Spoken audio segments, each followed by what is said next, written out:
अभिवादन स्वीकार कीजिए ब्रजेश मिश्रा का और आप देखना शुरू कर चुके हैं द डिबेट। बहनों भाइयों, ईरान वार को आज 7वां दिन है। 7 दिन लगभग कंप्लीट हो रहे हैं क्योंकि आज ही के दिन जो इंटरवीनिंग नाइट है उस पर ईरान पर ज़बरदस्त हमला हुआ था। तो इन 7 दिनों के भीतर क्या हुआ, भारत का क्या कंसर्न है, जो लाखों भारतीय फंसे हुए हैं मिडिल ईस्ट और वेस्ट एशिया में, उनके क्या हालात हैं और उनको वापस लाने के लिए क्या किया जा रहा है, भारत की एनर्जी सिक्योरिटी पर क्या स्थिति है और ईरान की ये वार कितनी लंबी खींचने वाली है। ये वो कुछ सवाल हैं जो हर भारतीय के जहन में चल रहे हैं। आज इन सवालों का जवाब तलाशने की डिबेट में कोशिश करेंगे।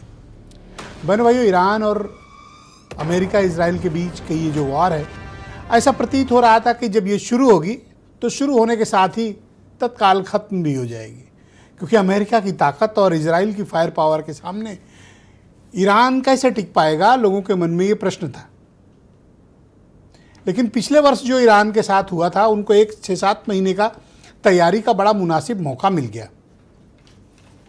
शनिवार को जब खामनेई को इजराइल और अमेरिकन फोर्सेस ने उड़ा दिया, ईरान के इस्टेब्लिशमेंट्स को उड़ाया, उनके लीडरशिप को कत्ल कर दिया, सब मारे गए। उसके बाद ईरान ने जो पलटवार किया उसको देखकर पूरी दुनिया स्तब्ध है, हैरान है, क्योंकि ईरान के इतने भयानक पलटवार की कल्पना नहीं की गई थी।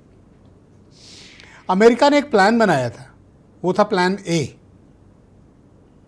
कि एक बार में इतना भयंकर और डायरेक्ट अटैक होगा और ये हमला इतना भीषण होगा कि फिर ईरान की लीडरशिप पूरी तरह ख़त्म हो जाएगी। उसी प्लान के मुताबिक पहले 24 घंटे के भीतर ईरान के जितने भी टॉप 49 कमांडर्स और लीडर्स और उनके सुप्रीम लीडर सब हलाक कर दिए गए, मार दिए गए। आपको ध्यान होगा कि पहले दिन जिस तरह का हमला अमेरिका और इजराइल ने किया था, किसी के भी बचने की कोई संभावना नहीं थी।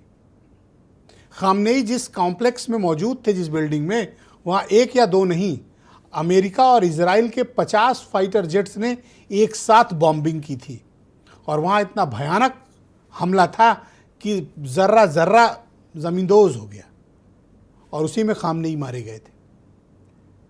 अमेरिका का और इजराइल का प्लान ये था कि जैसे ही खामनेई मारे जाएंगे, ईरान की जनता उठ खड़ी होगी और इस रिजीम को उखाड़ कर फेंक देगी। फिर अमेरिका के लिए आसान होगा, इजराइल के लिए भी आसान होगा कि अपने मुताबिक की सरकार को वहाँ बनवा लें। लेकिन बहनों भाइयों, ईरान में कमाल हो गया। 2 महीने तक जिस सरकार के खिलाफ ईरानी प्रदर्शन कर रहे थे, सरकार को उखाड़ फेंकने की बातें कर रहे थे, महंगाई के खिलाफ चरम प्रदर्शन था, हिंसा तांडव और सरकार के अत्याचार के खिलाफ गहरी नाराजगी थी, वो ईरान इंटैक्ट खड़ा हुआ है। ईरान में कोई बगावत नहीं हुई है, ईरानियन एक हैं। और खामनेई के इस तरह से मारे जाने से ईरानी समाज में बड़ा नाराज़गी है, शिया कम्युनिटी में वहाँ भयंकर नाराज़गी है। यही कारण है कि पब्लिक का कोई सपोर्ट अमेरिका या इजराइल को नहीं मिल रहा है। लेकिन ईरान ने क्या किया, उनके पास एक मास्टर प्लान तैयार था। उन्हें पता था कि आज नहीं कल अमेरिका उनके सुप्रीम लीडर्स और टॉप कमांडर्स को खोज कर मार देगा। वही हुआ। तो उनके पास भी एक एग्जिट प्लान तैयार था कि अगर खामनेई नहीं रहेंगे, कमांडर नहीं रहेगा, तो उनके 3 लेयर में नीचे उत्तराधिकारी कौन होगा। एक मारा गया तो दूसरा, दूसरा मारा गया तीसरा, चौथा, ऐसी लेयर बना रखी थी उन्होंने। जैसे टॉप कमांडर्स मारे गए तो उसका भी ब्लूप्रिंट तैयार था कि हमें कहाँ अटैक करना है। तो अब अमेरिका तक तो ईरान की मिसाइल जा नहीं सकती, इजराइल तक जा सकती है। तो उन्होंने इसका प्लान बनाया कि जितने भी मिडिल ईस्ट में अमेरिकन बेस हैं, मिडिल ईस्ट से तात्पर्य खाड़ी देशों से है जो पर्सियन गल्फ में है, जिसमें यूनाइटेड अरब एमिरेट्स यानी यूएई, अबू धाबी और दुबई वाला, दोहा, बहरीन, कतर और इराक, इन जगहों पर जितने भी अमेरिकन बेस हैं, जितने भी अमेरिकन मिलिट्री इस्टेब्लिशमेंट्स हैं, उन सब पर बड़ा भीषण हमला ईरान ने किया। और ईरान ने अपनी फायर पावर बैलिस्टिक मिसाइल और ड्रोन्स के जरिए दिखाई। ईरानियन ड्रोन्स इतने घातक, ख़तरनाक, इतने लेथल और इतने भीषण हैं कि पूरे मिडिल ईस्ट का कोई भी हवाई अड्डा नहीं बचा और कोई भी अमेरिकी ठिकाना नहीं बचा जो ईरान की जद के भीतर न हो।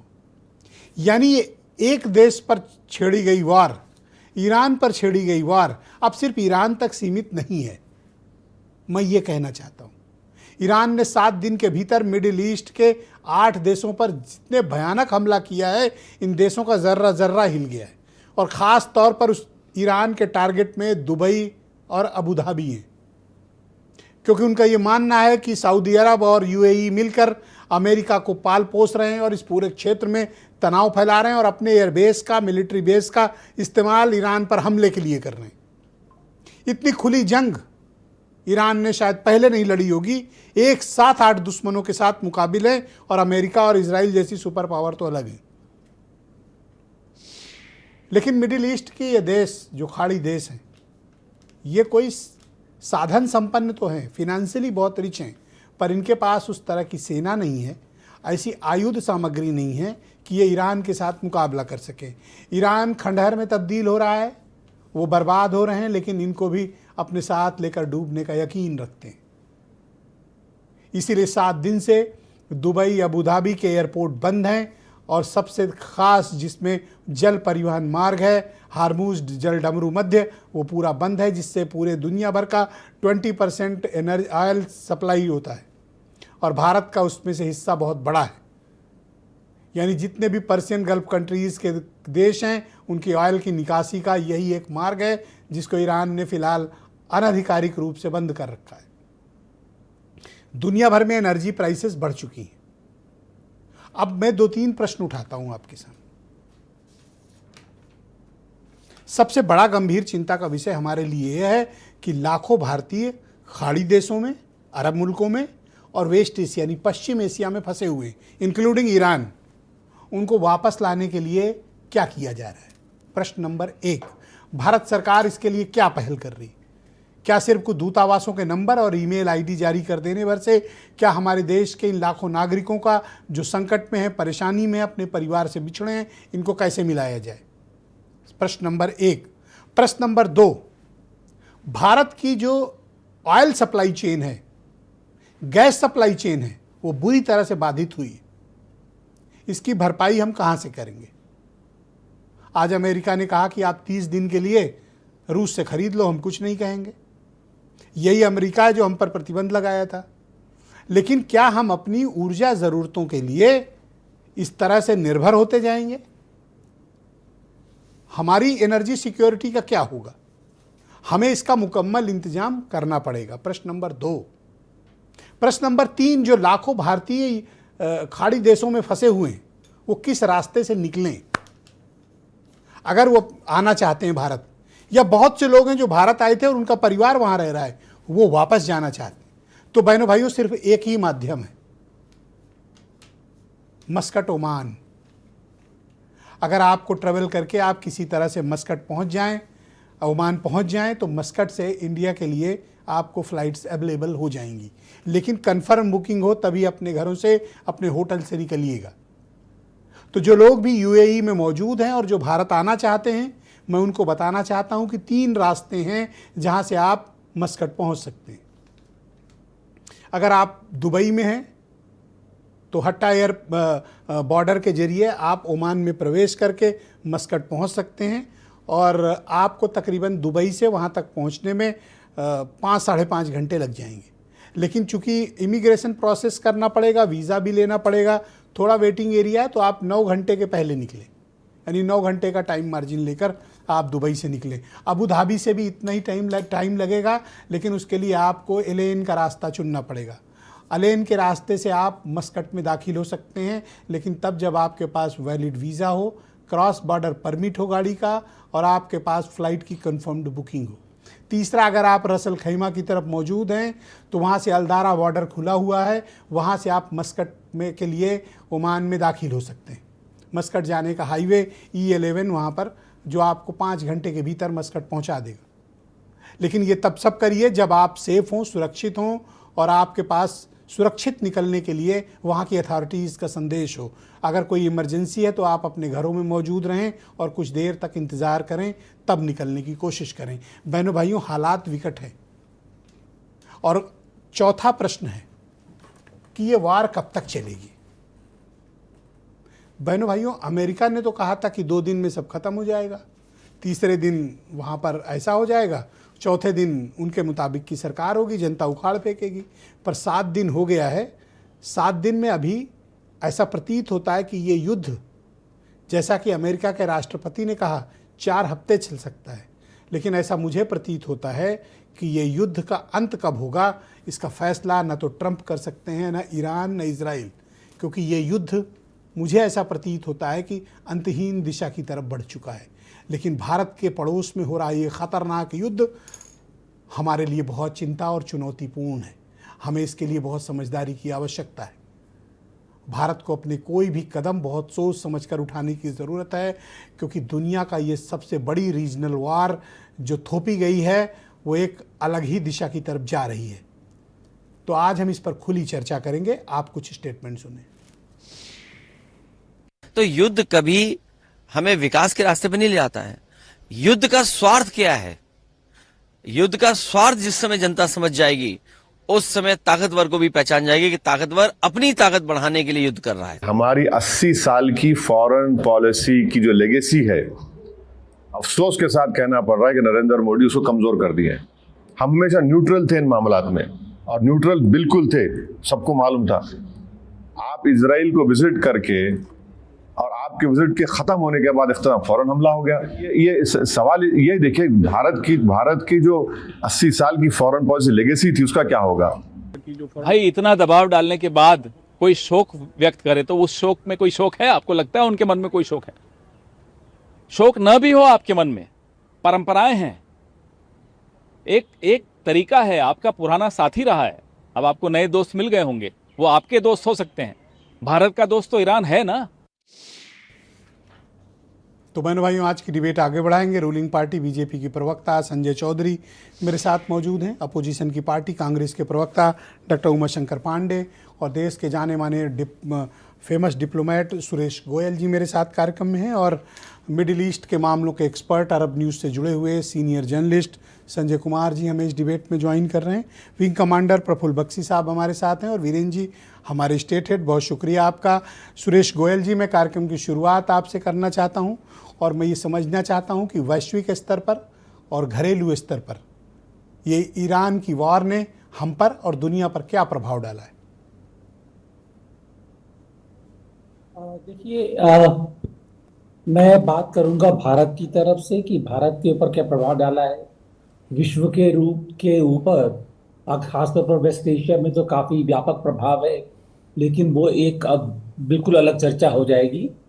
अगर मैं भारत की बात करूं, जो ये जब अभी युद्ध शुरू हुआ है, मैं 2-3 चीज़ें कहूँगा। आपने जो वहाँ पर भारत के नागरिक या उनके परिवार वहाँ पर फंसे हुए हैं गल्फ के देशों में या वेस्ट एशिया में, उनके बारे में बातचीत करी है कि किस तरह से वापस आएंगे। भारी समस्या है, कहना बहुत मुश्किल है। आपने मस्कट के रूट के बारे में बात करी है, लेकिन आगे क्या होता है और क्या इसके अभी युद्ध का कितना एक्सपेंशन होता है, हर रोज जो है परिस्थितियां बदल रही हैं, कहना बहुत मुश्किल है। तो जैसा कि हमारे जो भारत के दूतावास भी कह रहे हैं कि आप जितना जल्दी से हो सकते हैं निकल जाइए, वरना आप जहां पर हैं वहां पर जस्ट हंकर डाउन रहिए। अब मैं जो हमारे लिए खासतौर पर मैं अपनी तरफ से कह के जो समझता हूँ कि एक बहुत महत्वपूर्ण चीज़ जो है वो है कि भारत की पॉलिटिकल डिप्लोमेसी और इकोनॉमिक सिचुएशन पर इसका क्या असर पड़ेगा। पहले मैं बात करता हूँ इकोनॉमिक सिचुएशन की। पहले आप बात कर चुके हैं एनर्जी सप्लाईज की। हमारी एनर्जी सप्लाईज का 40% गल्फ के देशों से आता था, और इसमें से सारा तकरीबन 90% वो स्ट्रेट्स ऑफ हॉर्मज से आता था। अब अगर स्ट्रेट्स ऑफ हॉर्मज बंद हो जाता है तो ये जो ऑयल सप्लाईज है, गैस सप्लाईज है, आपने पढ़ा होगा कि कतार ने पहले ही गैस सप्लाईज के ऊपर रोक लगा दी है भारत के लिए, क्योंकि वहां से उनको सप्लाईज के लिए जो रूट है वो अब बंद हो चुका है। ये तो भारत की सप्लाई, एनर्जी सप्लाईज पर असर पड़ेगा। हालांकि हमारे जो मंत्रालय हैं उन्होंने भरोसा दिलवाया है कि हमारे पास 45 दिन का स्टॉक मौजूद है जी। तो 45 का स्टॉक काफी होता है, लेकिन अगर ये युद्ध लंबा चलता है तो हमको ऑल्टरनेटिव ढूंढने पड़ेंगे।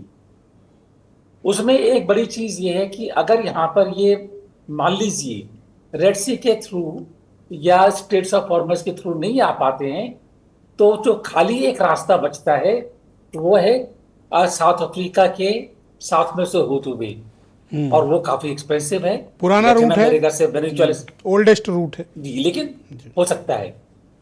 ट्रेड कनेक्टिविटी, आपने पढ़ा होगा कि बासमती चावल सस्ता हो गया है भारत में, क्योंकि जो बासमती चावल एक्सपोर्ट होता था यहाँ से सऊदी अरेबिया गल्फ में, अब उसको पिकअप नहीं कर रहे हैं क्योंकि ट्रेड रूट बंद हो गए हैं। तो हमारा जो ट्रेड है गल्फ कंट्री से मोर देन $100 बिलियन, उसके ऊपर असर पड़ेगा। और ये $100 बिलियन के ट्रेड पर जो असर पड़ेगा, आप समझ सकते हैं कि भारत के व्यापार का क्या क्या हर्ज होगा। तो ये दोनों चीजें मिला करके तो असर है ही। सबसे बड़ी चीज ये है कि हमारी जो एक स्ट्रेटेजिक लोकेशन है, पोजीशन है, उसके ऊपर क्या असर पड़ेगा। अगर आप ये देखेंगे कि अभी वेस्ट एशिया में खाली दो मुल्क ऐसे थे जो कि अमेरिका के खिलाफ पोजीशन लेने के लिए तैयार थे, ईरान और अफगानिस्तान। बाकी सारे मुल्क वेस्ट एशिया के और गल्फ के ज्यादातर अमेरिकन खेमे में थे। अब पाकिस्तान अफगानिस्तान के ऊपर हमला कर रहा है, ईरान के ऊपर इजराइल और यूएसए के हमले शुरू हो गए हैं। तो अगर ये पूरा एरिया जो है, अगर ये वेस्ट एशिया का पूरा एरिया जी यूएसए के खेमे में चला जाता है तो हमारी पॉलिटिक्स में काफी फर्क पड़ जाएगा। हमारी जो लीवरेज है बिल्कुल खत्म हो जाएगी। तो मोटे मोटे तौर पर 3-4 चीजें ये हैं जिसके ऊपर हमको ध्यान देना। जी बहुत शुक्रिया सर, कृपया हमारे साथ बने रहिएगा। आपने बड़ी इंसाइटफुल इन्फॉर्मेशन दी और मुझे लगता है कि हर आम भारतीय को इस तरह की व्यापक चर्चा और ज्ञानवर्धक चीज़ों के बारे में ही जानना चाहिए। हर वक्त व्हाट्सएप से ज्ञान लेना ज़रूरी नहीं होता, इसीलिए हम एक्सपर्ट्स को आमंत्रित करते हैं। मेरे साथ संजय कुमार जी मौजूद हैं, मिडिल ईस्ट मामलों के देश के जाने माने एक्सपर्ट हैं और अरब न्यूज़ से जुड़े हुए हैं। संजय जी, आपका स्वागत और बहुत धन्यवाद हमें समय देने के लिए। तो सर बताइए, ताज़ा सूरत हाल मिडिल ईस्ट में क्या है? देखिए, जो खबर आपके पास है वो खबर हमारे पास भी है। अभी लड़ाई जैसे चल रही थी पहले वैसे ही चल रही है। कारपेट बॉम्बिंग ईरान पे एकदम बेधड़ल्ले से हो रहा है और इन्फॉर्मेशन उस ढंग से नहीं आ रहे हैं सब जगह से जो पहले 1-2 दिन में आ रहे थे। ये सब जगह इन्फॉर्मेशन आपको इजराइल से भी नहीं आ रहे, इन्फॉर्मेशन उन बेड़ों से नहीं आ रहे जहाँ पे अमेरिका उन इलाकों से नहीं आ रहे जहाँ अमेरिकन बेड़े हैं। तो इन्फॉर्मेशन एक सैंक्शन हो गया है, क्योंकि कोई भी अपना जो ये हानि है उसको दिखाने के लिए तैयार नहीं है। अब ये वॉर पहले दिन तो ईरान और अमेरिका और इजराइल का युद्ध लगा, लेकिन अब धीरे धीरे एक रीजनल वॉर के रूप में ये तब्दील होते जा रहा है, क्योंकि इसमें अब ईरान के साथ साथ उस खाड़ी के सारे देश इन्वॉल्व हो गए हैं। अभी तक ये सच्चाई है कि सऊदी अरेबिया, यूएई, ओमान, इन्होंने अपना एयर स्पेस अमेरिका को नहीं दिया है। अगर मान लीजिए ये स्थिति पैदा हो जाती है और जो लग रहा है अगर ईरान इन खाड़ी के देशों पे, जीसीसी कंट्रीज पे अटैक करते रहा और अगर उनके political sir sorry to interrupt you, लेकिन जो इन जीसीसी कंट्रीज में यानी खाड़ी देशों में अमेरिकन मिलिट्री के बेस हैं, वो बेस तो अटैक के काम आ रहे हैं ना ईरान पर। बेस अटैक यस, लेकिन वो जो अपना एयर स्पेस नहीं दे रहे, वो ये है, वो अपना एयर स्पेस नहीं खोला है। सऊदी अरेबिया और यूएई, ओमान, उन्होंने अपना एयर स्पेस इस्तेमाल करने के लिए नहीं दिया अमेरिका को कि आप उसके थ्रू ईरान पे करें। आप ये इजराइल के थ्रू अटैक कर रहे होंगे और कोई दूसरे मीडियम के थ्रू अटैक कर रहे होंगे, लेकिन ये एयर स्पेस नहीं खोल रहे। तो ये इम्पोर्टेंट, अगर मान लिया एयर स्पेस खुल जाता है, अगर ये खाड़ी के देश अपना एयर स्पेस दे देते हैं इनको, तो समझिए कि जो इनडायरेक्ट रूप से ये युद्ध में शामिल हो जाते हैं। और जो मेरे लिए मेरे समझ में है कि ये काफ़ी घातक होगा, किसी के लिए बेनिफिशियल नहीं होगा। लेकिन ये स्थिति मैं पैदा होते नहीं देख सर, रहा हूं, हमारे क्योंकि दर्शकों के दो सवाल हैं आपसे। सवाल नंबर एक, ईरान ने इन सऊदी अरब हो या दुबई, अबू धाबी हो, दोहा हो, इन पर इतना अनप्रेसिडेंटेड और इतना भीषण अटैक क्यों किया? ये जो इम्प्रेशन गया है, जो मैसेजिंग गया है कि ये ईरान का जो अटैक है इन देशों पे है, ऐसा नहीं। आप देखिए, ये अमेरिकन इंस्टॉलेशंस पे है, इजरायली इंटरेस्ट पे है। और आप अगर होटलों में भी जो अटैक हुए यूएई में, दुबई में, चाहे अबू धाबी में, ये होटल्स में अमेरिकन सेना थे। आप वहाँ पे आम आदमी को टारगेट नहीं किया गया है। और यूएई के कंट्रीज़ और यूएई और दूसरे कंट्रीज़ भी ये जानते हैं कि केवल वही टारगेट बन रहे हैं जहाँ पे अमेरिकन बेस है। अमेरिकन बेस पे अटैक है। सऊदी अरेबिया में जो अटैक हुआ, जो इराकी जो इनके जो प्रॉक्सी है उन्होंने किया सऊदी पर मैं सर अरेबिया पे, आपको बताना वो चाहता हूं, चाहे बहरीन हो, सऊदी अरब हो, कतार हो या फिर यूएई, इनकी रिफाइनरी पर क्यों अटैक हुआ? रिफाइनरी तो इन्हीं लोगों की थी ना, रिफाइनरी तक उड़ाई गई है सर, एयरपोर्ट उड़ाए जा रहे हैं सर। ये सारे अमेरिकन प्रोटेक्टेड होंगे, अमेरिकन प्रोटेक्टेड होंगे। और देखिए, युद्ध में एक चीज़ और भी, आपके युद्ध में ये जरूरी नहीं है कि जो इन्फॉर्मेशन आ रहा है वो सही है, कुछ चीज़ें प्रोपेगेंडा भी होती है। आप नहीं, ये मैं मान वो के बता रहा हूं चलिए, जो यूएई की डिफेंस मिनिस्ट्री का आधिकारिक ट्विटर हैंडल पर बयान है। एक भी कोई खबर हम ऐसी नहीं आपको बताएंगे कि जो कंफर्म ना हो, वेरीफाइड है। यस, ये सारे जो ईरान ने जो अपने आज ही ओआरएफ का जो राइसीना डायलॉग में ईरान के फॉरेन मिनिस्टर थे, ईरान के फॉरेन मिनिस्टर के ऑफिशियल थे, उन्होंने खुद बोला कि जो हमारा जो टारगेट है वो ये खाड़ी के देश नहीं, ये हमारे मित्र हैं, ये इनका जो बेसेस हैं, जो अमेरिकन बेस है उस पे है। सर, तो अपने ये चीज़ कौन है। लोग अपने दोस्त पर 200 मिसाइल और 2000 ड्रोन मारता है सर? यूएई का आज अभी मैं ट्वीट पढ़ रहा था मिनिस्ट्री ऑफ डिफेंस का, जब से वार शुरू हुई है तकरीबन 700 से ज़्यादा बैलिस्टिक मिसाइल्स और 2000 ड्रोन ज़्यादा यूएई पर अटैक कर चुके हैं सर। इंटरसेप्ट हुए इसमें 90%, 95%। यूएई आज यूएई मिडिल ईस्ट में, खाड़ी के देश में इजराइल का सबसे क्लोजेस्ट एलाय एंड फ्रेंड है। ये एक सच्चाई है और इससे कोई दुनिया का कोई भी देश जो है कि इग्नोर नहीं है इस सच्चाई से। और ये अगर अटैक हो रहा है उस पर, तो आप समझिए को जो वो उस इंटरेस्ट को टारगेट किया जा रहा है। ये ईरान का स्टैंड है। और इसमें देखिए, कोई भी मिडिल ईस्ट की कंट्रीज, खाड़ी के देशों के साथ एक दुविधा ये है कि अगर वो खुलकर ये अमेरिका और इजराइल के साथ आते हैं तो वो जो सिंपैथी है वो खत्म हो जाता है। एक सवाल और ये पूछ रहे हैं लोग सर कि आपसे पूछा जाए कि 7 दिन से मार खा रहे हैं ये गल्फ कंट्रीज वाले अरब देश, 7 दिन से ईरान इनको रोज पिटाई कर रहा है, 24 घंटे मार रहा है, पर इनमें से एक भी नहीं है जो एक भी जवाबी कार्रवाई कर पाए हों। ये ईरान पर अटैक क्यों नहीं कर रहे हैं? कोई डर है इनके मन में कि ये वार एस्केलेट होगी, या फिर अभी ये सहते जा रहे हैं? नहीं, ये इन खाड़ी के देशों में कहीं कोई दुविधा नहीं है कि ये लड़ाई ईरान और अमेरिका और इजराइल के बीच में है। अगर वो आज एक भी बंदूक चला देते हैं इस पे, ईरान पे, तो ये लोग खड़े दिखेंगे इजराइल के साथ, जो मेरे ख्याल से पॉलिटिकल मैसेजिंग बहुत रॉन्ग होगा।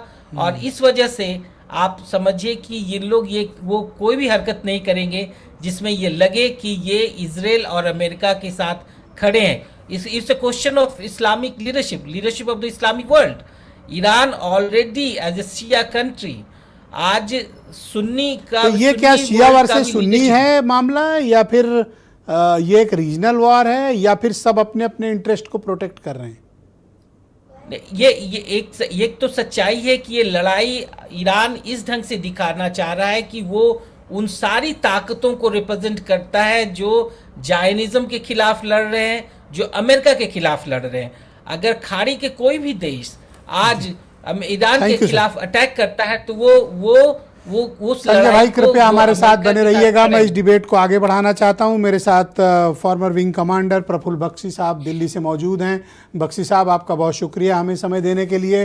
तो सर बताइए कि जिस तरह का ताज़ा सूरत हाल है, ये युद्ध सिर्फ 2-3 देशों के बीच नहीं बल्कि एक रीजनल वार में वो तब्दील हो गई, और उसके भी आगे आकर इंडियन ओशियन में श्रीलंका के पास भारतीय नेवी से एक्सरसाइज करके जा रहे एक निहत्थे नौसैनिक बेड़े को भी उड़ाया गया।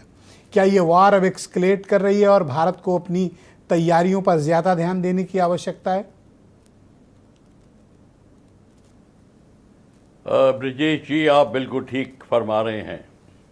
सबसे बड़ी बात यह है कि जब वॉर स्टार्ट होती है तो एस्टिमेट्स कुछ और होते हैं, और एस्टिमेट्स बदलते बदलते समय नहीं लेते। एस्टिमेट जो है, अब वही वो लड़ाई जो है पहले कुछ दिनों की मानी जा रही थी, जो कि बहुत जगह ऐसी धारणा होती है कि अब 4-5 दिन की लड़ाई होगी, और वो जैसे यूक्रेन की लड़ाई 4 साल चल गई, ये भी लड़ाई अब आप देखेंगे कि इसके इतनी जल्दी ख़त्म नहीं होगी। बेसिक पॉलिटिकल ऑब्जेक्टिव तो अमेरिका ने जरा डिसाइड कर दिया था कि रिजीम चेंज होगी और न्यूक्लियर कैपेबिलिटी की बात डिटेरियोरेशन होगी। ना रिजीम चेंज हो रही है, ना ही न्यूक्लियर कैपेबिलिटी उसकी ईरान की जा रही है। सबसे बड़ी बात है कि अभी जो दबे दबान में जो बोल रहे थे, अगर आज ईरान सुन्नी होता तो क्या सीन होता, ये आप ज़रा सोचने की कोशिश करिए। और यही प्रॉब्लम है कि हमारे को हमको सच्चाई देखनी पड़ेगी, और सच्चाई ये है कि बाकी countries did not like Iran's progress. बाकी मिडिल ईस्ट की कंट्रीज़ वो नहीं देखना चाहते थे, पर जब विप चली इस्लाम मूवमेंट की, पैन इस्लामिक मूवमेंट की, तो सबने हामी भरी। यहाँ तक कि पाकिस्तान ने भी कह दिया मैं अमेरिका की निंदा करता हूँ। उनके लीडर ने नहीं बोला, बस मीडिया ने बोला। सब अपनी अपनी चला रहे हैं, पर लड़ाई का एरिया इंक्रीज हो रहा है, क्योंकि इकोनॉमिकली जो फर्क पड़ रहा है वो अमेरिका को इतना नहीं पड़ रहा जितना बाकी कंट्रीज़ को पड़ रहा है। और अमेरिका अपना जिसको आधिपत्य फैलाने की कोशिश कर रहा है, इंडो पैसिफिक जोन से आप ऊपर देख लीजिए, तभी ईरान ने हर जगह अटैक शुरू किया। एब्राहम लिंकन एयरक्राफ्ट कैरियर के ऊपर IRGC के मिसाइल्स लगे हैं, उसको भी डैमेज हुआ है। तो ये आपको मैं बता दूं, ये लड़ाई इतनी जल्दी ख़त्म नहीं होगी अनटिल एंड अनलेस दोनों साइड्स को कोई मीडिएशन मिल जाए, तो कोई ऐसी शक्ति हो कि वो जैसे इंडिया ने नहीं, तो डोनाल्ड ट्रंप ने साफ कर दिया ना, प्रधानमंत्री से अनकंडीशनल सरेंडर, इसको चर्चा अनकंडीशनल सरेंडर और सर्टेन डेथ। डोनाल्ड ट्रंप ना हो गए कि ईश्वर हो गए, कह रहे हैं वो मौत बांट रहे हैं, वो कंफर्म कर रहे हैं कि आपकी कंफर्म मौत है। देखिए, ये डोनाल्ड ट्रंप जो है, आप बोले सर, मैं सुन रहा हूं सर। देखिए, डोनाल्ड ट्रंप जो है वो दिखाने के लिए और इफेक्ट के लिए बात करते हैं, वो कि अनकंडीशनल सरेंडर की बात कर रहे हैं। वो ऐसी बात नहीं होगी, आप देखेंगे जब बात आएगी तो ही विल आल्सो एग्री। और ही बख्शी साहब बहुत शुक्रिया, कृपया हमारे साथ आप सर बने रहिएगा। और आप देखेंगे रिजीम चेंज की बात जो आ रही है वो ऐसे चेंज नहीं होगी जी। बहुत शुक्रिया सर, के लिए एक रिजीम चेंज हो गई है, ऐसी बात होगी। बहुत शुक्रिया सर, कृपया हमारे साथ बने रहिएगा। संजय चौधरी मेरे साथ मौजूद हैं, रूलिंग पार्टी बीजेपी के प्रवक्ता हैं। अब सबके बयानों को समेट कर मैं उनके समक्ष प्रस्तुत करता हूं कि हमको तो अमेरिका ने सर मोहलत दे दी कि हम 30 दिन के लिए रूस से तेल खरीद सकते हैं, तो अब हम रूस से तेल लेंगे सर? नहीं, निश्चित रूप से भारत की जो आवश्यकता होगी, भारत की जो पेट्रोल के लिए, भारत को जो गैस के लिए जो ज़रूरत होगी, निश्चित रूप से भारतीय नागरिकों के लिए, भारत देश के लिए जो भी आवश्यकता होगी उसके लिए लगातार निगोशिएशन चल रहे हैं। सबसे बड़ी आवश्यकता और सबसे बड़ी प्राथमिकता आज इस बात की है कि भारतीय नागरिक जो इन देशों में हैं वो वहाँ से कैसे जल्दी से जल्दी निकाले जाएं, इसके लिए भी लगातार बातचीत हो रही है, कुछ विकल्प तलाशे जा रहे हैं। कल ही कुछ लोग ईरान से भारत लौटे हैं और उन्होंने, विदेश मंत्रालय ने जो उनको सुविधाएं दी हैं उसके बारे में कहा है। लगातार विदेश मंत्रालय इस बारे में सक्रिय है। और पेट्रोलियम को लेकर अच्छी बात यह है कि पेट्रोलियम मिनिस्टर जो हैं वो पुराने विदेश मामलों के जानकार हैं, जो अलग अलग विकल्प हैं उस पर बातचीत हो रही है। और रास्ता निकल रहा है। भारत की पहली प्राथमिकता ये है कि भारतीय नागरिकों को वहाँ से निकाला जाए, भारतीय हितों की रक्षा की जाए और इस युद्ध का शांतिपूर्ण क्या समाधान हो सकता है, इसके लिए विकल्प तलाशे जाएं। सारे मोर्चों पर बातचीत हो रही ये है। अमेरिका ने जो हमको मोहलत दी है 30 दिन की, ये स्वीकार है हमें? नहीं, भारत तो पहले भी भारत ने कहा था कि हम जो हमारी आवश्यकताएं होंगी, हम 40 से ज़्यादा देशों से तेल की खरीदारी करते हैं और जहां भारत को बेहतर मिलेगा, ठीक ठाक मोल भाव होगा, निश्चित रूप से भारत वहां से लेकर अपनी आवश्यकताओं की पूर्ति करेगा। इस समय सारे मोर्चों पर एक साथ काम करते हुए निश्चित रूप से भारत में कोई पैनिक ना हो, भारत की आवश्यकताएं बाधित ना हो और भारत इस युद्ध में अपनी शांतिपूर्ण भूमिका, युद्ध शांत हो, इसके लिए भी लगातार इन राष्ट्रों के राष्ट्राध्यक्षों से क्या बातचीत सरकार चल रही इसके है। आफ्टर इफेक्ट्स के लिए तैयार है या ऑनगोइंग जो भी अभी टेंशन चल रही है? अभी जैसा जिक्र अभी सुरेश गोयल जी ने किया, बड़े इंपॉर्टेंट पॉइंट्स उन्होंने बताया कि हमारे व्यापार क्षेत्र से लेकर एनर्जी सिक्योरिटी सप्लाई चेन से लेकर हमारे देश के नागरिक तक कितने फंसे हुए हैं। निश्चित हमारी स्टेक बहुत बड़ी है और ये वार हमारे घर तक आ गई है। जिस दिन ये युद्ध शुरू हुआ उसके दूसरे ही दिन सुरक्षा मामलों की कैबिनेट ने मीटिंग की, इसके क्या क्या परिणाम हो सकते हैं उसके लिए लगातार गंभीर प्रयास जारी हैं और विदेश मंत्रालय और डिप्लोमेटिक चीज़ें कुछ ऐसी होती हैं जो कहीं कम जाती हैं, की ज़्यादा जाती हैं और आज के दिन सबसे पहली जो प्राथमिकता है उन पर भारत की सरकार गंभीरता से काम कर रही है और जो भारत की नीति रही है, इसके पहले भी खाड़ी युद्ध होते रहे हैं। हमने देखा है कैसे इराक पर हमला हुआ था, 42 से ज़्यादा देशों ने इराक पर हमला किया था। उस समय की जो स्थिति थी, भारत की जो नीति थी, उसके बाद के युद्धों में हमने देखा है भारत उसी नीति पर काम बहुत शुक्रिया आपका। अपने नागरिकों की रक्षा के लिए और हितों मैं की डॉक्टर रक्षा के लिए उमाशंकर काम करता हूं। पांडे, कांग्रेस पार्टी के प्रवक्ता, उनको इनवाइट करता हूं। पांडे जी, आज तो अमेरिका से भी 30 दिन की मोहलत मिल गई, लेकिन जो युद्ध के हालात हैं ये बेहद गंभीर और ख़तरनाक होते जा रहे हैं। जो वार 2 दिन में ख़त्म होने के दावे किए जा रहे थे, अब वो किस दिशा में जा रही है ये किसी को नहीं पता, लेकिन हालात बहुत विकट हैं। भारत का रिस्पॉन्स कैसा होना चाहिए? हमारी अर्थव्यवस्था, ऑयल सप्लाई चेन और हमारे पड़ोस तक आ गए इस गंभीर खतरे। ब्रजेश जी, देखिए, अगर भाजपा इस पे खुश है, मास्टर स्ट्रोक हो, तो मैं बधाई देता हूं कि ठीक है, आपको 30 दिन की मोहलत मिन्नत करने के बाद मिल गई। फिर भारत की संप्रभुता का क्या हुआ? फिर जो मोदी जी कहते थे कि पूरे विश्व में हमारा ही डंका बज रहा है, उसकी सच्चाई तो खुल गई ना। अगर अमेरिका के ट्रेजरर सेक्रेटरी, फाइनेंस सेक्रेटरी कह लीजिए, वो ये कहते हैं, स्कॉट बेंसन, कि हमने 30 दिन की मोहलत दे दी है और वो इसलिए नहीं, ये अस्थाई है, अस्थाई नहीं है, अस्थाई है। और वो भी नई परचेज नहीं करेंगे रसिया से। जो कंटेनर फंसे हुए हैं वही जो है भारत आगे ले जा सकता है। तो ये भारत की संप्रभुता है या मोदी जी ने एप्स्टीन फाइल और अडानी के मामले से डरकर भारत की संप्रभुता को ट्रंप के चरणों में गिरवी रख दिया है? अभी जो आप कह रहे थे कि लड़ाई भारत के पड़ोस में आ गई, एक हम मोदी जी कहते हैं, हम सब कहते हैं वसुधैव कुटुंबकम, एक और लाइन कहते हैं अतिथि देवो भव। तो जब अतिथि देवो भव हमारे बुलाने पर इराक ने अपनी नेवी और अपना जहाज यहाँ पे भेजा था, शिप यहाँ पे भेजा था, तो वो जा रहा था।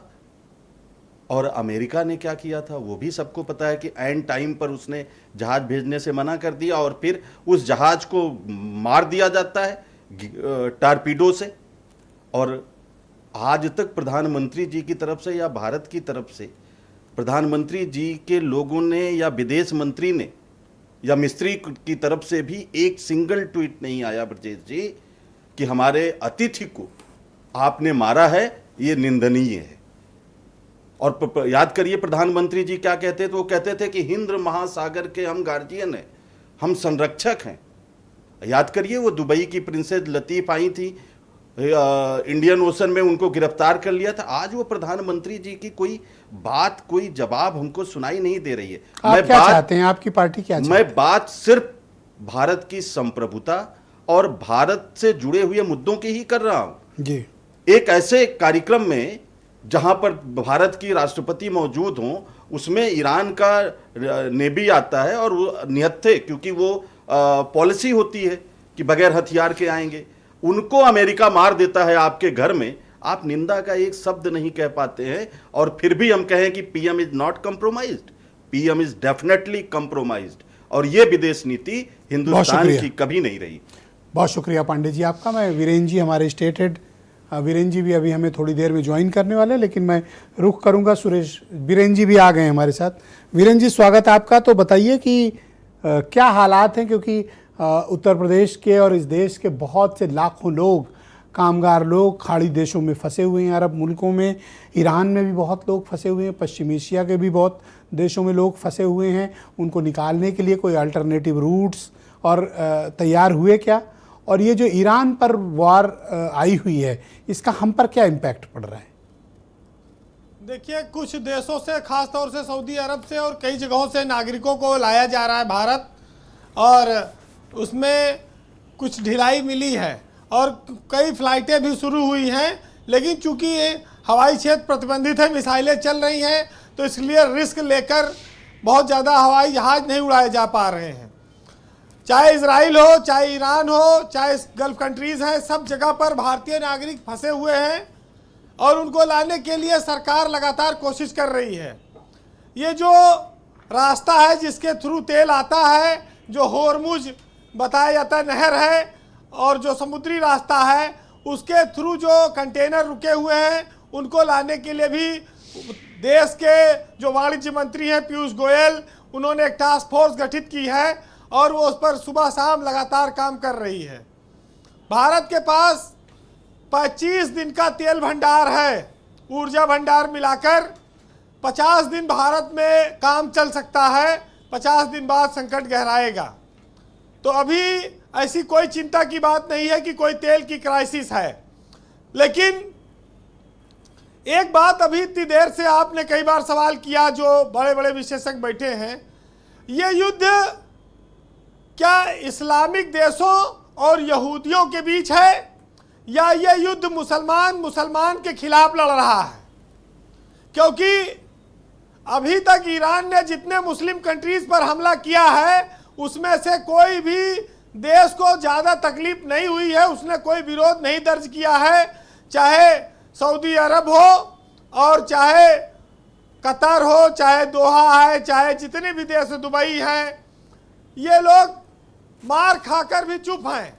तो इससे ये साबित होता है, इससे ये संकेत जा रहा है कि ईरान के लिए अभी ये सारे देश लिबरल बने हुए हैं। ये लड़ाई इजराइल और ईरान के बीच की सीधी मानी जा रही है, जिसमें अमेरिका का हाथ है और साथ है। तो ये बात तो बहुत साफ है कि खामनेई, जिनको लोग दुनिया में मुस्लिम समाज में एक देवता के तौर पर मान रहे हैं, चाहे भारत हो चाहे पाकिस्तान हो, उनकी मौत पर मातम मनाया जा रहा है, जुलूस निकल रहे हैं, विरोध प्रदर्शन हो रहे हैं।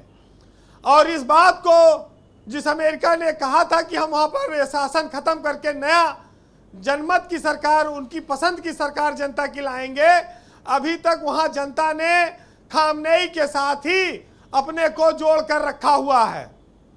एक और विचारधारा है जो ये कहती है कि खामनेई की मौत पर ईरान के बहुत बड़ी संख्या में महिलाओं ने जश्न मनाया है। वो एक गुट अलग है। अभी तक उसकी भी स्पष्टता नहीं पता चली है कि स्थानीय स्तर पर खामनेई के लेकर किस तरह का वहाँ आक्रोश है और समर्थन है। लेकिन समर्थन दिख रहा है। 28 तारीख को खामनेई की मौत हुई थी और अभी तक उनका पूरी तरह से कहा जाए क्रियाकर्म नहीं किया गया है, यानी कि उनके शव को दफनाया नहीं गया है। ये युद्ध लंबा चलेगा, लेकिन तेहरान, बेरूत, ये सब बारूद के ढेर से तबाह हो रहे हैं। अब ये ईरान की सरकार को तय करना है, वहाँ के लोगों को, कि वो कब तक इस युद्ध को चलाना चाहते हैं। क्योंकि नेताओं की जिद ने इस दुनिया का बड़ा नुकसान कराया है। जो अपने आप को बुद्धिजीवी कहते हैं, जो अपने आप को बहुत ज्ञानी कहते हैं, मैं ये नहीं कहता हूं कि किसी देश के सामने आप सरेंडर कर दीजिए, लेकिन जिस तरह से भीषण युद्ध छिड़ा है ये तबाही के अलावा कुछ नहीं लाएगा। अब तो ईरान में कुछ विदेशी नागरिकों को भी हिरासत में लिया जा रहा है, जैसे जापान और कई सारे लोगों को। श्रीलंका में अमेरिकी टारपीडो ने युद्धपोत मार गिराया है। बस सबसे बड़ी बात यही है कि खामनेई जो चले गए, उनके देश में जो लोग एक तरफ ये बात करते हैं कि उन्होंने सैन्य रूप से देश को मजबूत बनाया, दूसरी तरफ उन पर यह आरोप लगता है कि उन्होंने धार्मिक आधार पर देश को कट्टर बनाया, महिलाओं की आज़ादी छीनी, और इसको लेकर उन्होंने जब जब विद्रोह हुआ लोगों को दबाया, लोगों को जेल में डाला गया, निर्मम हत्याएं हुई। कोई शासक इतने लंबे समय तक अगर शासन में रहता है तो उसके जीवन के हर पहलू पर बात आती है, और खामनेई इससे अलग नहीं है। भारत में वो एक भगवान के तौर पर, मसीहा के तौर पर भले पूजे जाते हों। ब्रजेश जी, अगर कतर की चेतावनी पर ध्यान देंगे तो तेल का निर्यात वो बंद करेगा और इससे परेशानी पूरी दुनिया में आएगी। वैश्विक क्षेत्र में वैसे भी उथल पुथल मची हुई है क्योंकि हवाई रास्ते बंद हैं। तेल के दाम बढ़ेंगे और ये जो ईरान के रास्ते, जो होर्मुज नहर बनी हुई है, यहाँ से हमारा 2/5% तेल गुजरता है जी, मतलब एक बहुत बड़ी संख्या है। तो अगर इस पर बाधा आएगी तो समस्या पैदा होगी। लेकिन अभी भारत में अफरा तफरी जैसा कोई माहौल नहीं है। और जो लोग ये कहते हैं कि मोदी विश्वगुरु हैं, वो युद्ध नहीं रुकवा पा रहे हैं, न मोदी ने युद्ध शुरू कराया न मोदी युद्ध रुकवाएंगे। जिन लोगों ने परमाणु बम बनाने की कोशिश की, जिन लोगों ने उनको परमाणु बम बनाने से रोका, वो आपस में लड़ रहे हैं। इसमें भारत क्या करे? भारत शांति से जी रहा है। अगर तेल कुछ दिन न मिले तो आपाधापी करने की जरूरत नहीं है। कुछ दिन बिना तेल के भी चल जाएगा, बिना गाड़ियों के भी चल जाएगा, लेकिन शांति बनाए रखने की जरूरत है। हम ये भी मानते हैं कि युद्ध एक दिन खत्म होगा और यही नेता आपस में हाथ मिलाएंगे। जी वीरेंद्र जी, कंप्लीट करिए जी। बहरहाल आप सुनिएगा कि इस देश में जयचंद का नाम बहुत प्रख्यात है, दुनिया में भी ऐसे बहुत सारे जयचंद हैं। उनके लिए सुनिएगा कि युद्धों में कभी नहीं हारे, हम डरते हैं छलछंदों से, और हर बार पराजय पाई है अपने घर के जयचंदों से। और कुर्सी की खातिर लोगों ने क्या न किए छलछंद यहाँ, और कोई बना मीर जाफर तो कोई बना जयचंद यहाँ। बहुत शुक्रिया वीरेंद्र जी, आपका बहुत बहुत धन्यवाद। एक आम आदमी की सोच और इस चिंताओं को लेकर बहुत शुक्रिया आपका हमारे साथ जुड़ने के लिए। बहनों भाइयों, इस डिबेट को आगे बढ़ाते हैं। मेरे साथ सुरेश गोयल जी मौजूद हैं, फार्मर डिप्लोमेट हैं, देश की राजधानी नई दिल्ली से हमारे साथ कनेक्ट हैं। गोयल साहब, मैं आपसे जानना चाहता हूं, ये मिलिट्री एक्शन जो अमेरिका और इजराइल का, ये जारी रहेगा या फिर कोई डिप्लोमेटिक चैनल ऐसा है, जैसा कि आज ईरान के विदेश मंत्री का भी एक ट्वीट आया है कि तमाम देश मध्यस्थता करना चाहते हैं, लेकिन ट्रंप ने साफ कह दिया है कि सरेंडर और सर्टेन डेथ। क्या कोई बातचीत का रास्ता है?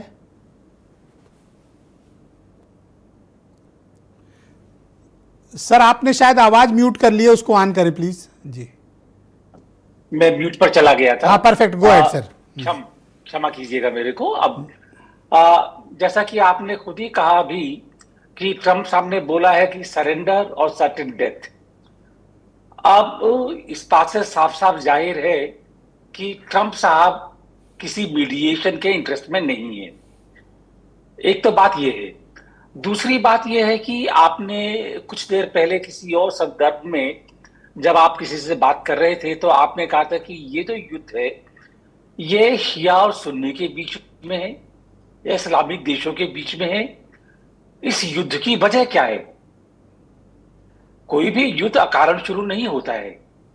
और आपको शायद ये भी याद होगा कि एक हफ्ते पहले तक जब जिनेवा में बातचीत चल रही थी, अमेरिका से भी बयान आ रहे थे कि हम युद्ध अभी करने में इंटरेस्टेड है। मतलब कि बातचीत करने में इंटरेस्ट रहा है, तो ऐसा क्या हुआ कि जिसकी वजह से एक अचानक से ये युद्ध शुरू किया गया? अफवाह है, कंफर्मेशन इन चीजों की कभी नहीं मिलती है, लेकिन कहा यह जा रहा है कि, और एक्चुअली आज नेतन्याहू ने कहा भी है न्यूज में कि वो खमेनी को खत्म करना चाहते थे, और खमेनी को खत्म करने के प्लान नवंबर में ये बन चुके थे, और ये नवंबर के बाद में यूएसए से शेयर भी कर लिए गए। मैं स्टेट सेक्रेटरी मार्को रूबियो का एक स्टेटमेंट आपको याद दिलाना चाहता हूं कि युद्ध के 24 घंटे के भीतर उनका एक स्टेटमेंट आया था। उन्होंने कहा कि इजराइल की वजह से हम गए थे, जिसका बाद में उन्होंने खंडन किया। और ट्रंप का भी एक स्टेटमेंट आया था कि इजराइल जा रहा था तो हमें तो जाना ही था। यानी ये वार अमेरिका पर थोपी गई है। जी, तो सीधी सच्ची छोटी सी बात यह है कि मैंने पहले भी इसका जिक्र किया था कि ये युद्ध वेस्ट एशिया में, मिडिल ईस्ट में इजराइल की सुप्रीमेसी, इजराइल का आधिपत्य बनाने का एक जरिया है। और अगर ऐसा है, आपको याद होगा कि गाजा की वॉर 4 साल चली है, वो खत्म हुई। हम उसके लिए कुछ भी बोलते हैं, मैं यहां पर भारत की जो पॉलिटिक्स है उसको पीछे बिल्कुल नहीं लाना चाहूंगा, उसको अलग रखिएगा। लेकिन अगर हम अपनी भारत की विदेश नीति की जिक्र करें, उसकी बात करें जो रही है शुरू से और अभी तक, ये सीधा जो शुरू हुआ है वो एक इजराइल का आधिपत्य बनाने के लिए शुरू हुआ है। और अगर ये इजराइल का आधिपत्य नहीं बनता है तो कहीं ना कहीं किसी फॉर्म में ये चालू रहेगी, चाहे वो हिजबुल्लाह हो, चाहे हमास हो, या इजराइल हो, बहराइन हो, कुछ भी हो। आपने बार एक छोटा सा बड़ा अच्छा आपने सवाल पूछा था कि अगर ईरान नहीं चाहता है कि इस युद्ध का क्षेत्र बढ़े, तो वो जो बाकी कंट्रीज की जो रिफाइनरीज हैं उन पर अटैक क्यों कर रहा है? करेक्ट। लेकिन देखिए, ऐसा है कि चाहे वो बहराइन हो या कतार हो, इन सबकी जो पेट्रो इकोनॉमी है वो यूएस डॉलर से क्लोजली इंटरलिंक्ड है। अगर उसके यूएस ट्रेड से इंटरलिंकेज नहीं रहेगा तो इनकी पेट्रो इकोनॉमी में भी फर्क पड़ेगा। ये तो इजराइल का मकसद साफ है कि इन पर अटैक करके जो इनका यूएसए से लिंकेज है, चाहे वो ट्रेड का लिंकेज हो या मिलिट्री लिंकेज हो, उसके ऊपर असर डालना चाहता है ये। तो मेरा छोटा सा मतलब ये रहेगा कि ये युद्ध जल्दी रुकने के आसार मेरे को नजर नहीं आते। बहुत शुक्रिया सर, बहुत शुक्रिया। मैं संजय कुमार जी को आमंत्रित करता हूं एक उनकी क्विक टिप्पणी लेने के लिए। संजय जी, जैसा कि अभी गोयल जी ने बात बहुत स्पष्ट तरीके से प्रस्तुत की, क्या आप ये मानते हैं कि एक ग्रेटर इजराइल का कोई कंसेप्ट है और इजराइल वेस्ट एशिया में और मिडिल ईस्ट पर अपने आधिपत्य की लड़ाई लड़ रहा है और अमेरिका उसके साथ खड़े होना मजबूरी है? एकदम सही है, एकदम यही सच्चाई है। ये केवल ये वेस्टर्न वर्ल्ड इजराइल को सपोर्ट फर्स्ट वर्ल्ड वार के बाद से ही करना शुरू हुआ, जब पैलेस्टीनियन एरिया इंग्लैंड के मैंडेट में चला गया। उसके बाद से ही पूरे मिडिल ईस्ट और वेस्ट एशिया का इन्होंने मैप बदल दिया। उसके बाद जितने भी संकट हुए वो उसके बाद से ही वेस्टर्न वर्ल्ड का इन्वॉल्वमेंट रहा है। और 1948 में जो इजराइल बना, ये वेस्टर्न वर्ल्ड के समर्थन से बना, जबकि वो उसके हकदार नहीं थे। और उसके बाद से ही इजराइल को लेजिटिमेसी दिलाने के लिए और इजराइल के एरिया को बढ़ाने के लिए वेस्टर्न वर्ल्ड ने हमेशा इजराइल का समर्थन किया। और आज भी वही चल रहा है। अमेरिका को कभी भी ये मंजूर नहीं रहा कि 1989 में जो इस्लामिक रेवोल्यूशन ईरान में हुआ, जिसमें अमेरिका और ईरान द्वारा एक कठपुतली सरकार जो पहलवी की चलती थी वो गिर गई। उसको कभी भी उस चीज़ को, उस सच्चाई से वो कभी भी उस सच्चाई को स्वीकार नहीं कर पाए। और आज वो जो लड़ाई है उसी का शायद वो बदला लेना चाहते हैं। लेकिन मैं मान रहा हूँ कि जो ये दूसरी हार होगी अमेरिका और इजराइल की, जब जितनी लंबी ये युद्ध चलेगी और ईरान जितना लंबा ये युद्ध खींचेगा। बहुत शुक्रिया तो संजय जी। यस, कृपया हमारे साथ बने रहिएगा। मैं former wing commander Praful Bakshi साहब को आमंत्रित करता हूं। बख्शी साहब, जिस तरह पाकिस्तान और अफगानिस्तान इस वक्त मुकाबिल है, अभी सुरेश गोयल जी ने ग्रेटर इजराइल का कंसेप्ट भी प्रस्तुत किया। क्या आप ये मानते हैं कि भारत को अपनी जो सुरक्षा ज़रूरतें हैं उसको बहुत इन्हेंस करने की ज़रूरत है? बख्शी साहब, क्या आप मुझे सुन पा रहे हैं? और अगर सुन पा रहे हों तो ये वार जो हमारे दरवाजे तक आ गई, हमें क्या करना चाहिए? देखिए ब्रजेश जी, आप बिल्कुल ठीक कह रहे हैं कि वॉर हमारे दरवाजे तक आ गई है, पर आपको ये भी पता होना चाहिए कि हमारी जो तैयारी है वो ऑलरेडी हमने तैयारी कर रखी है, इसमें दो राय नहीं है। और आपको वॉर का एक्शन किस तरीके से चल रही है वो भी पता है। अकॉर्डिंगली वॉर प्लान्स रेडी हैं कि इन केस वो स्पिल ओवर होती है हमारे रीजन में, तो हमारी नेवी, कोस्ट गार्ड और एयरफोर्स क्या करेगी, ये बेसिकली इसी में सीमित होगी। पर क्वेश्चन ये है कि ये देखना पड़ेगा कि जब वॉर हमारी तरफ बढ़ेगी तो उसमें हमारा एलाई और फ्रेंड कौन होगा और उसमें एनिमी कौन होगा, ये हमको एब्सोल्युटली डिसाइड करना होगा कि at the moment who will declare war on us. All Israeli supporter जितने हैं वो हमारे साइड में होंगे, इसमें पक्की बात है। पर हम ये भी बता दें कि India is equally friendly to Iran as well as to Israel, तो ये भी बात पक्की है। और हमारे मिडल ईस्ट के जितने कंट्रीज हैं उनके साथ बिल्कुल एब्सोल्यूट सांठगांठ पूरी है। तो जो अगर वॉर हमारे रीजन में आती है, India will not be the target, but yes our shipping और इमीडिएट इंटरेस्ट और फ्लाइंग जोन्स, ये जरूर उन पे असर पड़ेगा, हमारी फिशरीज पे, हमारी ऑल दो एक्टिविटीज़ जिसको इकोनॉमिकली हमको सहारा देती हैं, इसके लिए असर पड़ेगा।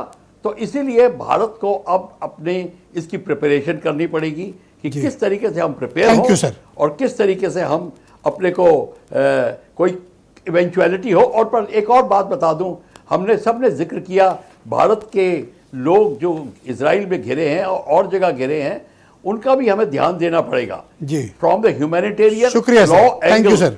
और इसमें यह भी हमें देखना पड़ेगा ह्यूमैनिटेरियन प्रोग्राम्स को भी भारत को चिंता करनी पड़ेगी। संजय चौधरी जी, अगर ये वार लंबे समय के लिए खिंचती है तो क्या आर्थिक रूप से, सैन्य रूप से और कूटनीतिक रूप से तो वो भी देखना पड़ेगा कि क्या बात है। लेकिन थैंक यू सर बख्शी साहब जी, निश्चित रूप से भी दे सकते हैं। थैंक यू बख्शी साहब, थैंक यू।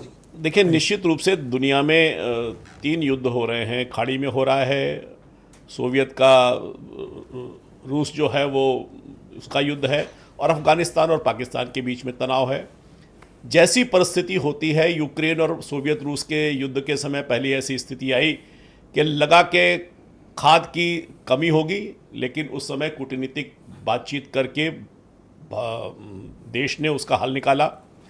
वहाँ की आवश्यकता के अनुरूप दोनों देशों के बीच में क्या हमें मिल सकता था, उसके लिए क्या बेहतर प्रबंधन हो सकता था, उसके बीच में भारत ने अपने हितों को देखते हुए, देश के हितों को देखते हुए उसमें क्या बेहतर हो सकता था उसके रास्ता निकाला। इस युद्ध में भी क्या बेहतर हो सकता है नागरिकों के लिए, नागरिकों की सुरक्षा के लिए, देश के हित के लिए, सरकार उसके लिए मुस्तैदी से काम कर रही है। ये युद्ध के समय जैसे पहले से रहा है, भारत शांति का समर्थक रहा है। लगातार कूटनीतिक प्रयास पर्दे के पीछे से जारी हैं। कूटनीति एक ऐसा, क्या हम मध्यस्थता करने के लिए तैयार हैं कि अमेरिका, इजराइल बनाम ईरान की इस वार में हम ही मध्यस्थकार बन जाएं? देखिए, मुझको लगता है कि हम ही सुलझा दें। बातचीत हो रही है, बातचीत लगातार सारे देशों के राष्ट्राध्यक्षों से बातचीत हो रही है। अमेरिका अपने नागरिकों को इजराइल से नहीं निकाल पा रहा है, लेकिन भारत अपने नागरिकों को निकालने में कामयाब हो रहा है। वहां भी कूटनीति का प्रयोग हो रहा है। हम अपने नागरिकों की रक्षा के लिए, उनके सुरक्षित वापसी के लिए भी काम कर रहे हैं। और संवादहीनता की स्थिति के कारण कोई स्थिति न बिगड़े, इसलिए लगातार संवाद भी बना रहे हैं। और मुझे लगता है कि शांति के लिए भी जो पहल है वो अच्छी साबित होगी। डॉक्टर उमा शंकर पांडे जी, मैं आपसे जानना चाहता हूं कि क्या भारत सरकार के एफर्ट पर्याप्त हैं या फिर वो नाकाफ़ी हैं, और ये युद्ध का दायरा बढ़ता जा रहा है। पहले 3 देशों के बीच था, अब वो पूरे गल्फ में फैल गया है। उसके बाद श्रीलंका के पास क्या हुआ वो सब ने देखा। इंडियन ओशियन पर हमको ज़्यादा अलर्ट, चौकन्ना रहने की ज़रूरत है, क्योंकि पाकिस्तान भी हमारा दुश्मन है, चीन और बांग्लादेश। नहीं, निश्चित रूप से बहुत गंभीर स्थिति है ब्रजेश जी। और भारत सरकार कितना प्रयास कर रही है वो भी सबको दिखाई दे रहा है। खामनाई की मृत्यु के बाद शोक व्यक्त करने में भारत को 3 दिन लगे। अमेरिका के विदेश उप मंत्री सी लैंडो वो भारत आते हैं और जिसमें जयशंकर प्रसाद जी मौजूद थे, उसमें अमेरिका फर्स्ट की बात करके चाहते हैं। वो कहते हैं हम 20 साल पुरानी गलती नहीं दोहराएंगे जो हमने चाइना में किया, हम वही करेंगे जो अमेरिका के हित में होगा, हम कोई भारत के लिए चैरिटी शो करने नहीं आए। अगर इस तरीके के बयान आ रहे हैं तो आपको समझना होगा कि भारत की विदेश नीति कहाँ है और भारत की आज की पोजीशनिंग क्या है। मैंने सॉवरेंटी की बात की पहले चरण में, अभी एनर्जी की बात। अगर इसी तरीके से पहले जब हम रसिया से तेल ले रहे थे, मई में 33% तेल हमने लगभग मई 2025 में हम ले रहे थे। अमेरिका के दबाव के बाद हमने उसको घटाना शुरू किया। अब फिर हम अमेरिका पे आ रहे हैं। जब हम पहले ले रहे थे मई में, तब 13 से $15 प्रति बैरल सस्ता था। आज जो है हम वो महंगा हो गया, प्राइसेस बहुत महंगी हो गई। मेरे ख्याल से शायद वो $87 प्रति बैरल का रेट हो गया। अब नॉर्मली जो 55-60 रहता था, अब अगर ये बढ़ के $90 प्रति बैरल तक गया ब्रजेश जी, तो आपको पता है भारत की इकोनॉमी पर कितना असर पड़ेगा। ये सीधे पड़ेगा करीब 1 मुझे भारत की लुटेरी तेल कंपनियों के साथ कोई सिंपैथी नहीं। 1.4 भारत की ये जो लुटेरी तेल कंपनियां, इनके साथ कोई सिंपैथी नहीं है। ये जब सस्ता होता है इंटरनेशनल मार्केट में, तब ये बेशरम लोग कभी सस्ता नहीं देते।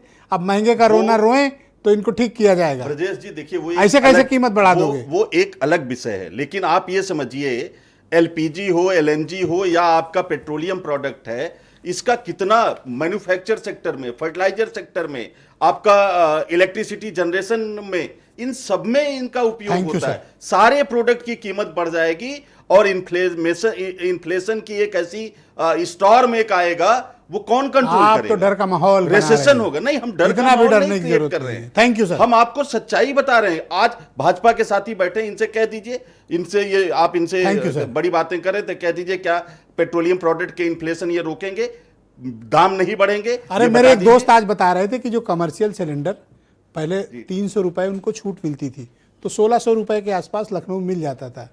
तो गोयल साहब आज वो बता रहे थे कि जो डिस्काउंट मिल रहा था वो बंद हो गया है। अब 1900-2000 देना पड़ रहा है एक कमर्शियल सिलेंडर का।